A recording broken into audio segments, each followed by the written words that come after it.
Hello, this is a cow and I'm going to show you how I do roughs on the comics.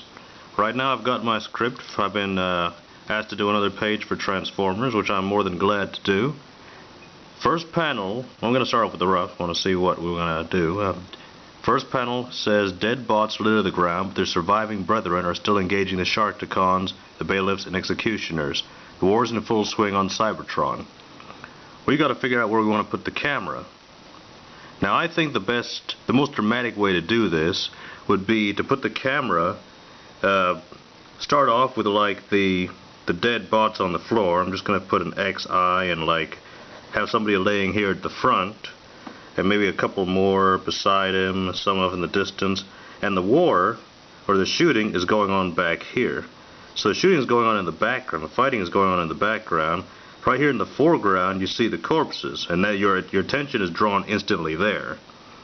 That's how I do it. I'll add the detail later on, but this is one thumbnail I'm thinking about for this one. Panel 2. Guardian Prime holds the Matrix aloft in a pose reminiscent of Optimus Prime and Rodimus Prime. He stands atop the body of a Quintesson judge. Other bots look on and cheer. Naturally, we want this Prime to be standing holding the Matrix.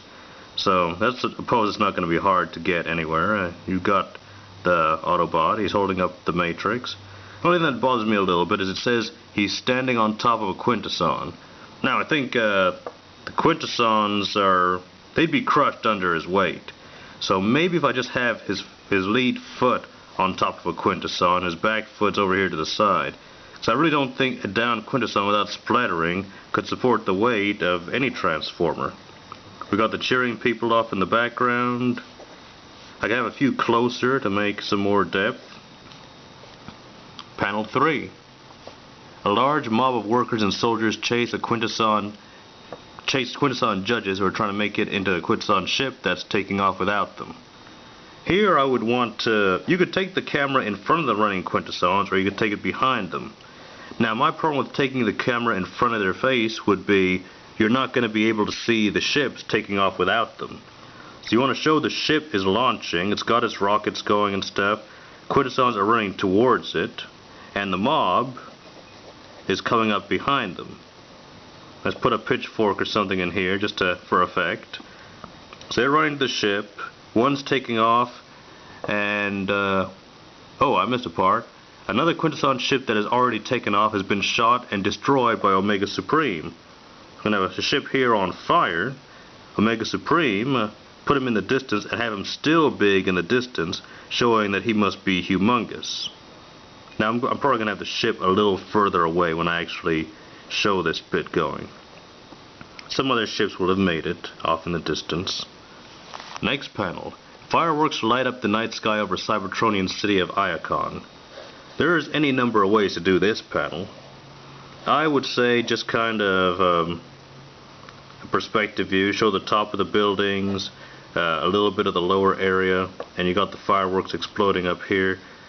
There's not going to be anything fancy really going on here. This is where I'm going to show off my perspective skills, my background drawing skills. Panel 5.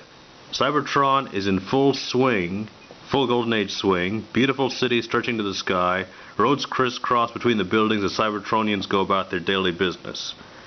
This looks like it's going to be a pretty complex one. So there's going to be bridges, buildings, Cybertronians walking, people flying, people on the... There's going to be a lot going on here. This is going to be a lot of background work, really. There's not going to be a lot of extreme planning for that. And lastly, panel 6, an extreme close-up of the eyes of Megatron, looking very evil as he glares back at the reader. Probably going to be my favorite panel to draw. I've like memorized how to draw Megatron and the G1 guys. I used to make up my own comics of them when I was in school. So yeah, I'm just gonna scribble down. We know he's got that Roman-looking helmet, and when I get to the color stage, I'm gonna have a little bit of a glow to his eyes, and that is the thumbnails part. Step 2 is to do a bit more research and actually plot these out, so we can remember these panels. This is what I started off with. I'm going to get a new page, organized. I think I'm going to put them in this fashion as well. There's 2 at the top, 2 here, 2 there. I might widen a couple of them, but this is pretty much what I'm going to be working with. But keep posted. I'll get the next video up pretty soon. Later.